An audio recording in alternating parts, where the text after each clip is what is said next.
ಜೈ ಶ್ರೀರಾಮ್. ನಾನು Ajit Boppanahalli. Welcome to Ashwavega. ನಮ್ಮ ಈ ಭಾರತದಲ್ಲಿ ಈ ಪ್ರಶ್ನೆ ಪತ್ರಿಕೆ ಸೋರಿಕೆ ವಿಚಾರಕ್ಕೆ ಭಯಂಕರ ಹಂಗಾಮ ನಡೀತು. ಅದು ರಾಜಕೀಯವಾಗಿ ಅಂತೂ ಸಿಕ್ಕಾಪಟ್ಟೆ ಸೌಂಡ್ ಮಾಡ್ತೀರಿ. ಅಂದರೆ ಈಗ BJP ಅಪೋಸಿಟ್ಟು ಯಾವೆಲ್ಲ ಪಕ್ಷಗಳಿದ್ದಾವಲ್ಲ, ಎಲ್ಲರೂ ಕೂಡ ಇದೊಂದು ಪ್ರಶ್ನೆ ಪತ್ರಿಕೆ ಸೋರಿಕೆ ಆಗಿದೆ, ಇಂಥವ್ರು ರಾಜೀನಾಮೆ ಕೊಡಬೇಕು ಅಂತ ಶುರು ಮಾಡಿಕೊಂಡ್ರು. ಅಂದರೆ ಆ ರಾಜೀನಾಮೆ ವಿಚಾರ ನರೇಂದ್ರ ಮೋದಿ ಅವರ ತನಕನೂ ಆ ಪ್ರಶ್ನೆ ಕೇಳೋ ಹಂತಕ್ಕೆ ಬಂತು. ಅದಕ್ಕೆ ಸಂಬಂಧಪಟ್ಟವರು, ಲೀಕ್ ಮಾಡಿದವರು ಈಗ ಅರೆಸ್ಟ್ ಆಗಿದ್ದಾರೆ, ತನಿಖೆ ಆಗ್ತಾ ಇದೆ. ಅದೇ ವಿಚಾರಕ್ಕೆ ಇಲ್ಲೊಂದು ಈ ಜಿರಳೆಗಳ ಪಕ್ಷ ಅಂತ ಒಂದು ಹುಟ್ಕೊಂತು. ಆ ಜಿರಳೆಗಳ ಪಕ್ಷ ಕೂಡ ಈಗ ಬೀದಿಯಲ್ಲಿ, ಅಂದರೆ ಈಗ ಚರಂಡಿ ಪಕ್ಕ ಎಲ್ಲ ಓಡಾಡ್ತಾ ಇರಲ್ವಾ, ಈ ಮೋರಿಯೇ ನಮ್ಮ ಮನೆ ಅಂದ್ಕೊಂಡಿರ್ತಾರಲ್ಲ, ಅದೊಂದು ಪಕ್ಷ ಉಟ್ಕೊಂಡು, ಅಂದರೆ ಇನ್ಸ್ಟಾಗ್ರಾಮ್ ಅವ್ರದ್ದು ಅಫಿಷಿಯಲ್ ಆಫೀಸು, ಅಲ್ಲಿ ಸಿಕ್ಕಾಪಟ್ಟೆ ಜನ ಫಾಲೋವರ್ಸ್ ಆಗ್ಬಿಟ್ರಂತೆ. ಒಂದಷ್ಟು ಜನ ಬೀದಿಗೆ ಬಂದು ಹೋರಾಟವನ್ನು ಮಾಡ್ತಾ ಇದ್ದಾರಂತೆ, ಉಪವಾಸಕ್ಕೂ ಕೂತಿದ್ರಂತೆ, ಏನೇನೋ ಡ್ರಾಮಾಗಳು ಆಗ್ತಾ ಇದ್ದಾವೆ.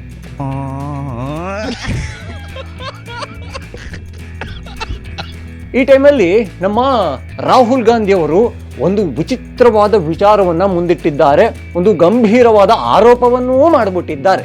ಎಲ್ಲಿ? ಎಕ್ಸ್ನಲ್ಲಿ. ಎಕ್ಸ್ ಅಂದರೆ ಅದೇ ಟ್ವಿಟರ್ ಅಂತ ಕರಿತಿದ್ರಲ್ಲ, ಅಲ್ಲಿ ಮಾಡಿದ್ದಾರೆ. ಏನಪ್ಪ ಅಂತ ಕೇಳಿದ್ರೆ, ಈ UGCದು NET ಎಕ್ಸಾಮ್ ಬರುತ್ತಲ್ಲ, ಅದರದ್ದು ಪ್ರಶ್ನೆ ಪತ್ರಿಕೆ ಅಲ್ಲ ಸೋರಿಕೆ ಆಗ್ಬಿಟ್ಟಿತ್ತು. ನೀವು ನಂಬ್ತಿರೋ ಬಿಡ್ತಿರೋ, ಒಂದೊಂದು ಪೇಪರ್ಗೆ 2-2.5 ಲಕ್ಷ ರೂಪಾಯಿಗೆಲ್ಲ ಸೇಲ್ ಆಗಿದೆ. ಒಂದಲ್ಲ ಎರಡಲ್ಲ 100 PDF ಪ್ರಿಂಟ್ ಮಾಡಲಾಗಿತ್ತಂತೆ. ಈ ದೇಶದ ಬೇರೆ ಬೇರೆ ಕಡೆಗಳಲ್ಲಿ ನಡೆದ ಪ್ರಶ್ನೆ ಪತ್ರಿಕೆಗೆ ಹೋಲಿಕೆ ಮಾಡಿದ್ರೆ ಆಲ್ಮೋಸ್ಟ್ ಸೇಮ್ ಇದೆ ಅಂತ ಅವರು ಆರೋಪವನ್ನು ಮಾಡಿದ್ದಾರೆ. ಇದೊಂದು ವಿಚಾರಕ್ಕೆ ಮೋದಿ ಅವರು ಸೈಲೆಂಟ್ ಆಗಿದ್ದಾರೆ ಅಂತ ಕೂಡ ಅವರದೊಂದು ಮಾತಲ್ಲಿ ಬಂತು. ಆ ಆರೋಪದ ಮೂಲ ಎಲ್ಲಿ ಅಂತ ಕೇಳಿದ್ರೆ, ಒಂದು ಪತ್ರಿಕೆಯಲ್ಲಿ, ಅಂದ್ರೆ ಹಿಂದಿ ಪತ್ರಿಕೆಯಲ್ಲಿ ದೀಪಕ್ ಧನ್ಕಡ್ ಅನ್ನೋ ಒಬ್ಬ ವಿದ್ಯಾರ್ಥಿ ಆರೋಪ ಮಾಡಿದ್ರಂತೆ. ನಮಗೆ ಒಂದು ಈ ಕೀ ಪ್ರಶ್ನೆ ಪೇಪರ್ ಅಂತ ಒಂದು ಇರುತ್ತಲ್ಲ, ಅದಕ್ಕೆ ಕಂಪೇರ್ ಮಾಡಿದ್ರೆ ಎಲ್ಲವೂ ಸೇಮ್ ಇದೆ ಅಂತ ಆರೋಪಿಸಲಾಗಿತ್ತಂತೆ. ಅವರು ಅಲ್ಲಿ ಇಷ್ಟೇ ಲಕ್ಷಕ್ಕೆ ಮಾರಾಟ ಆಯಿತು, ಇಂತಿಂಥ ಕಡೆ ಆಯಿತು, ಏನೂ ಕೂಡ ಹೇಳಿಲ್ವಂತೆ. ಆದರೆ ನಮ್ಮ ರಾಹುಲ್ ಗಾಂಧಿ ಅವರು ಮಾತ್ರ ಈ ನಿಖರವಾದ ಬೆಲೆ ಅಂತಾರಲ್ಲ, ಆ ಥರದಲ್ಲಿ ಹೇಳ್ಬಿಟ್ಟಿದ್ದಾರೆ. ಪ್ರಶ್ನೆ ಪತ್ರಿಕೆಗೊಂದು ರೇಟ್ ಟ್ಯಾಗ್ ಅನ್ನ ಹಾಕಿದ್ದಾರೆ. ಅವರ ನೇರ ಆರೋಪ ಏನಪ್ಪಾ ಅಂತ ಕೇಳಿದ್ರೆ, ಈಗ ಎಕ್ಸಾಮಿಗೆ ಬಂದಿದ್ದ ಪ್ರಶ್ನೆಗಳಿಗೂ ಅದೇ ಲೀಕ್ ಆಗಿದೆ ಅಂತ ಒಂದು ಹೇಳ್ತಾ ಇದ್ರಲ್ಲ, ಆ ಪ್ರಶ್ನೆಗಳಿಗೂ ಕಂಪೇರ್ ಮಾಡಿದ್ರೆ 90% ಸೇಮ್ ಇದೆ ಅನ್ನೋದನ್ನ ಹೇಳಿದ್ದಾರೆ.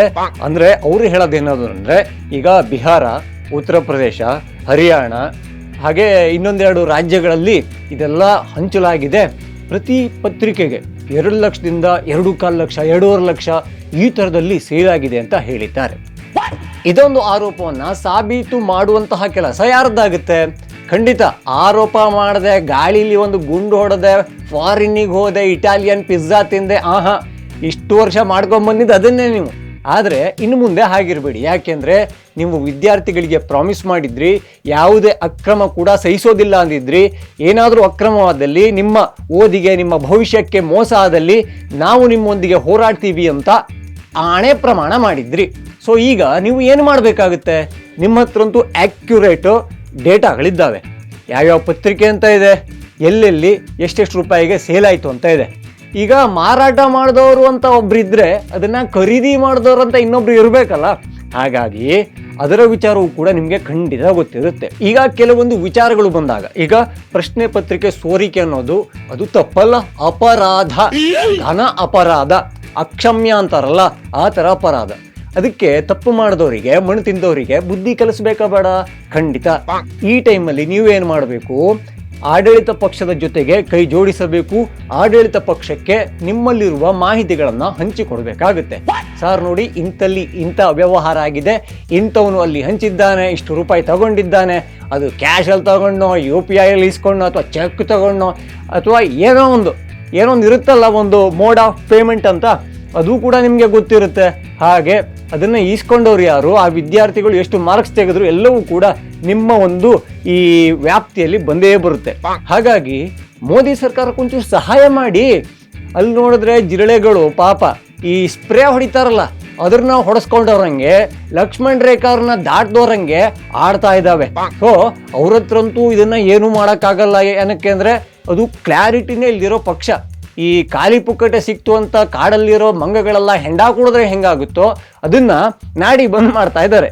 ಮಳೆ ಬಂತಂತೆ, ಮಳೆಯಲ್ಲಿ ಅವ್ರದ್ದು ಯೋಗಾಸನ, ಈ ವ್ಯಾಯಾಮ, ಕೈಯಲ್ಲಿ ನಡೆಯೋದು, ಈ ಥರದ್ದು ಚೇಷ್ಟೆಗಳು ಶುರುವಾಗಿದ್ದಾವೆ. ಅವ್ರನ್ನ ಯಾರು ಕೂಡ ಸೀರಿಯಸ್ ಆಗಿ ತಗೊಳ್ತಾ ಇಲ್ಲ. ಹೀಗಾಗಿ ಈಗ ಮೋದಿಯನ್ನ ಬಿಟ್ರೆ ನೀವೇ ಅತಿ ದೊಡ್ಡ ನಾಯಕ ಅಂತ ನಮ್ಮಲ್ಲೆಲ್ಲ ಮಾತಾಡ್ತಾರಲ್ಲ, ಹಾಗಾಗಿ ಈ ವಿದ್ಯಾರ್ಥಿಗಳ ವಿಚಾರಕ್ಕೆ ನೀವೇ ಮುಂದೆ ಬರಬೇಕು. ರಾಹುಲ್ ಗಾಂಧಿ ಅವರ ಧ್ವನಿ ಈ ದೇಶದ ಮೂಲೆ ಮೂಲೆ ಮೂಲೆ ಮೂಲೆಯಲ್ಲಿ, ಅಂದರೆ 8 ದಿಕ್ಕಿದೆಯಲ್ಲ, ಆ 8 ದಿಕ್ಕುಗಳಲ್ಲೂ ಮೊಳಗಬೇಕು. ನೀವು ಅದೆಲ್ಲ ಸಾಕ್ಷಿಗಳನ್ನ ಮುಂದಿಟ್ಟ ಮೇಲೆ ಯಾರು ತಪ್ಪು ಮಾಡಿದ್ದಾರೋ ಅವರಿಗೆ ಶಿಕ್ಷೆ ಕೊಡಿಸುವ ಆಗ್ರಹ, ಒತ್ತಾಯವನ್ನ ಮೋದಿ ಅವರ ಮೇಲೆ ಭಾರತೀಯರು ನನ್ನನ್ನೂ ಸೇರಿ ಮಾಡಿಲ್ಲ ಅಂದರೆ ಆಮೇಲೆ ಹೇಳಿ. ಯಾಕೆಂದ್ರೆ ನಿಮ್ಮಂಥವ್ರ ಧ್ವನಿ ಬೇಕು ಸರ್. ಅಲ್ಲ, ನೀವು ಮದುವೆ ಆಗಿಲ್ಲ ಅನ್ನೋ ವಿಚಾರಕ್ಕೆ ಮಾತ್ರ ನಿಮ್ಮನ್ನ ಯುವ ನಾಯಕ ಅಂತಿದ್ದಾರೋ ಗೊತ್ತಿಲ್ಲ. ನಿಮ್ಗಿಂತ ಚಿಕ್ಕ ಚಿಕ್ಕ ವಯಸ್ಸಿನವರೆಲ್ಲ ಬೇರೆ ಬೇರೆ ರಾಜ್ಯದಲ್ಲಿ ಕೂಡ CM ಆಗಿದ್ದಾರೆ, ಅದೊಂದು ಲೆಕ್ಕಾಚಾರ ಗೊತ್ತಿಲ್ಲ. ಆದ್ರೂ ನೀವು ಯುವಕರ ಕಣ್ಮಣಿನೇ, ವಿದ್ಯಾರ್ಥಿಗಳ ಅರಗಿಣಿನೇ, ಅದನ್ನ ನೀವು ತಲೆಯಲ್ಲಿ ಇಟ್ಕೋಬೇಕು. ಹಾಗೆ ಗಾಳಿಯಲ್ಲಿ ಗುಂಡು ಹೊಡೆದೆ, ಆರೋಪ ಮಾಡಿದೆ, ಆಮೇಲೆ ಮಾತೇ ಆಡ್ಲಿಲ್ಲ, ಅದಕ್ಕೆ ದಾಖಲೆಗಳನ್ನ ಕೊಡ್ಲೇ ಇಲ್ಲ, ಯಾವುದೋ ಪೇಪರ್ ಕಟ್ಟಿಂಗ್ ಅಲ್ಲಿ ಆರೋಪ ಅಂತ ಬಂದಿರೋ ಒಂದು ಸುದ್ದಿಯನ್ನ ಇಟ್ಕೊಂಡು ಇಂತಿಷ್ಟು ಲಕ್ಷ, ಇಂತಿಂಥ ರಾಜ್ಯಗಳು, ಇಂತಿಂಥ ಜನರು ಅಂತ ನೀವು ಮಾತಾಡ್ತೀರಿ ಅಂದ್ರೆ ಅಲ್ಲಿ ಆಲೋಚನೆ ಮಾಡಬೇಕಾಗಿದ್ದು ಯಾರು? ನೀವು. ಇಲ್ಲಿ ನಿಮ್ಗೊಂದು ಗೋಲ್ಡನ್ ಆಪರ್ಚುನಿಟಿ ಸಿಕ್ಕಿದೆ. ನಿಮ್ಮ ಈ ಪೊಲಿಟಿಕಲ್ ಕ್ರೆಡಿಬಿಲಿಟಿ ಅಂತ ಕರೀತಾರಲ್ಲ, ನಿಮ್ಮ ಒಳಗಿನ ಸತ್ವವನ್ನ ಜನರ ಮುಂದೆ ಇಡೋದಕ್ಕೆ. ಇದೇ ವಿಚಾರಕ್ಕೆ ಕೋಟಿ ಕೋಟಿ ವಿದ್ಯಾರ್ಥಿಗಳು ನಿಮ್ಮ ಹಿಂದೆ ಬರ್ತಾರೆ. ತಪ್ಪು ಮಾಡಿದವರಿಗೆ ಈ ಕೈಕೋಳ ಕೊಡಿಸಿ ಜೈಲಿ ಹಿಂದೆ ಕಂಬಿ ಎಣಸೋ ಮಾಡುವಂತಹ ದೊಡ್ಡ ಜವಾಬ್ದಾರಿ ನಿಮ್ಮ ಮೇಲಿದೆ. ಯಾಕೆಂದ್ರೆ ಆರೋಪ ಅನ್ನೋದು ನಿಮ್ಮ ಕಡೆಯಿಂದ ಬಂದಿದ್ದಕ್ಕೆ. ಪಾಪ ನಮ್ಮ ರಾಹುಲ್ ಗಾಂಧಿ ಅವರಿಗೆ ಸದ್ಯಕ್ಕೆ 1-2 ಟೆನ್ಷನ್ನು. ಏನೋ ಇಷ್ಟು ದಿವಸ ವಿದೇಶ ಪ್ರವಾಸದಲ್ಲಿ ಇದ್ರಂತೆ, ಅದು ಯಾವ ಗನಂದಾರಿ ಕೆಲಸಕ್ಕೆ ಹೋಗಿದ್ರು ದೇವರಾಣೆ ಗೊತ್ತಿರಲಿಲ್ಲ. ಇಲ್ಲಿ ನೋಡಿದ್ರೆ ನಮ್ಮ ಕರ್ನಾಟಕ ರಾಜ್ಯದಲ್ಲಿ ಇನ್ನೂ ಸಂಪುಟ ವಿಸ್ತರಣೆ ಆಗ್ಲಿಲ್ವಂತೆ, ಅದೇನೋ ಲಿಸ್ಟ್ ಮಾಡ್ಕೊಂಡಿದಾರಂತೆ. ಒಬ್ಬೊಬ್ಬರಿಗೆ 2 ಬೇಕು ಅಂತ 1-2-3 ಜನ ಕ್ಯೂದಲ್ಲಿದ್ದಾರಂತೆ. ಅವೆಲ್ಲವೂ ಕೂಡ ಈಗ ರಾಹುಲ್ ಗಾಂಧಿ ಅವರ ಮೀಟಿಂಗ್ ಟೇಬಲ್ ಮೇಲೆ ಹೋಗುತ್ತಂತೆ. ಅವರು ಏನು ನಿರ್ಧಾರ ತಗೊಂಡಿದ್ದಾರೋ ಅದೇ ಫೈನಲ್ ಆಗುತ್ತೆ. ಅದಕ್ಕೆ ಫೈನಲ್ ಆದ್ಮೇಲೆ ಕೊನೆಯದೊಂದು ಸೀಲು ಸಿಗ್ನೇಚರ್ ಹಾಕ್ಬೇಕಲ್ಲ, ಅದೊಂದು ಕೆಲಸವನ್ನ ತಪ್ಪಿಲ್ಲದೆ ಮಲ್ಲಿಕಾರ್ಜುನ ಖರ್ಗೆ ಅವರು ಮಾಡೇ ಮಾಡ್ತಾರೆ. ಸೊ ಇಷ್ಟೆಲ್ಲ ಟೆನ್ಷನ್ ಇದೆ. ಈ ಟೆನ್ಷನ್ ಮಧ್ಯ ವಿದ್ಯಾರ್ಥಿಗಳ ವಿಚಾರಕ್ಕೆ ಒಂದು ಗಂಭೀರ ಆರೋಪ ನಮ್ಮ ರಾಹುಲ್ ಗಾಂಧಿ ಅವರ ಬಾಯಲ್ಲಿ ಬಂದಿದೆ. ಇದನ್ನ ಮೋದಿ ಅವರು ಕೂಡ ಖಂಡಿತವಾಗಿಯೂ ಗಂಭೀರವಾಗಿಯೇ ತಗೋಬೇಕು. ಸೂಕ್ತ ತನಿಖೆಯನ್ನ. ಅವರು ಖಾಲಿ ಪೊಕ್ಕಟ ಲೀಡರ್ ಅಲ್ಲ ರೀ, ವಿಪಕ್ಷ ನಾಯಕ ಅಂದ್ರೆ ಆಲ್ಮೋಸ್ಟ್ ಈಕ್ವಲೇ. ಸೊ ಅದನ್ನ ನೀವು ತಗೋಬೇಕು. ಸುಳ್ಳು ಆರೋಪ ಇದ್ದಲ್ಲಿ, ಈ ತರದೊಂದು ಆರೋಪ, ಸುಳ್ಳು ಆರೋಪ ಬಂದಿತ್ತು, ಈಗ ಪ್ರಶ್ನೆ ಪತ್ರಿಕೆಯನ್ನ ರೆಡಿ ಮಾಡಿದವರಿದ್ದಾರಲ್ಲ ಅವರು ಕೂಡ ಕೇಸ್ ಹಾಕ್ಬೋದು. ಆಮೇಲೆ ಏನಾಗುತ್ತೆ, ಕೋರ್ಟಲ್ಲಿ ಒಂದು ತನಿಖೆ ಆಗುತ್ತೆ ಅಥವಾ ವಾದ ವಿವಾದ ಆಗುತ್ತೆ. ನೀವು ಹೇಳಿದ್ದಕ್ಕೆ ಸಾಕ್ಷಿ ಇದೆಯಾ? 2.25 ಲಕ್ಷಕ್ಕೆ 2,25,000ಕ್ಕೆಲ್ಲ ಈ ಪ್ರಶ್ನೆ ಪತ್ರಿಕೆ ಮಾರಾಟ ಆಗಿದ್ದಕ್ಕೆ ನಿಮ್ಮ ಬಳಿ ಸಾಕ್ಷಿ ಏನಿದೆ ಅಂತ ಕೇಳಲಾಗುತ್ತೆ. ಸರ್ ಆ ಪೇಪರಲ್ಲಿ ಬಂದಿತ್ತು ಅಂತ ಹೇಳಿದ್ರೆ ಕೋರ್ಟ್ ಕೂಡ ಪಕ್ಕ ಅಂತ ನಗುತ್ತೆ, ಅಷ್ಟೇ ಬೇಗ ಕೋಪ ಕೂಡ ಮಾಡ್ಕೊಳ್ಳುತ್ತೆ. ಯಾಕೆಂದ್ರೆ ಆರೋಪ ಬೇರೆ, ಅದೊಂದು ಫುಲ್ ಸ್ಟಾಪ್ ಇಟ್ಟು ಇದೇ ಸತ್ಯ ಅಂತ ಬರೆಯೋದು ಬೇರೆ. ಆ ವ್ಯತ್ಯಾಸ ನಿಮಗೆ ಚೆನ್ನಾಗಿ ಗೊತ್ತಿರಬೇಕು. ಇದ್ ಮುಂದೆ ಹೋದ್ರೆ ಒಂದು ವೇಳೆ ಅಲ್ಲಿ ಪ್ರಶ್ನೆ ಪತ್ರಿಕೆ ಸಂಬಂಧ ನಿಮ್ಮ ಮೇಲೆ ಏನಾದರೂ ಸುಳ್ಳು ಆರೋಪದ ಮಾನನಷ್ಟ ಮೊಕದ್ದಮೆನೋ ಅಥವಾ ಇನ್ಯಾವುದೋ ಕೇಸನ್ನ ಹಾಕಿದ್ರೆ ನಿಮ್ಮ ಮುಂದೆ ಇನ್ನೊಂದು ಆಪ್ಷನ್ ಬರ್ಬೋದು. ಏನು ಹೇಳಿ?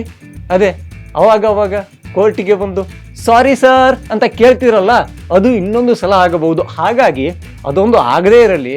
ನಿಮ್ಮ ಈ ಕಾಳಜಿ ತುಂಬಾ ಅಂದ್ರೆ ಕಾಳಜಿಯುತವಾಗಿದೆ ಅಂತ ನಮಗೆ ಅನಿಸ್ತಾ ಇದೆ. ವಿದ್ಯಾರ್ಥಿಗಳ ವಿಚಾರಕ್ಕೆ ನೀವು ತೆಗೆದ ಪ್ರಶ್ನೆ ಅದು ಸಾಯಬಾರ್ದು. ನೀವು ಒಂಚೂರು ಎತ್ಕೊಂಡು ಹೋಗಿ ಅದಕ್ಕೆ ತಕ್ಕ ಸಾಕ್ಷಿಗಳನ್ನ, ಸಬೂಬುಗಳನ್ನ ಕೊಟ್ಟುಬಿಟ್ರೆ ಬಾಕಿ ಜನನೇ ಎತ್ಕೊಂಡು ಹೋಗಿ ಮೋದಿ ಮುಂದೆ ಇಡ್ತಾರೆ. ಏನಂತೀರಾ? ಇನ್ನೂ ಯಾರೆಲ್ಲ ಅಶ್ವವೇಗ ಚಾನಲ್ ಅನ್ನ ಸಬ್ಸ್ಕ್ರೈಬ್ ಮಾಡ್ಕೊಂಡಿಲ್ವೋ ಈ ಕೂಡಲೇ ಮಾಡ್ಕೊಳ್ಳಿ. ಹಾಗೆ ಎಲ್ಲ ವಿಡಿಯೋಗಳಿಗಾಗಿ ಬೆಲ್ ಐಕಾನ್ ಅನ್ನು ಒತ್ತಿ. ಜೈ ಶ್ರೀರಾಮ್.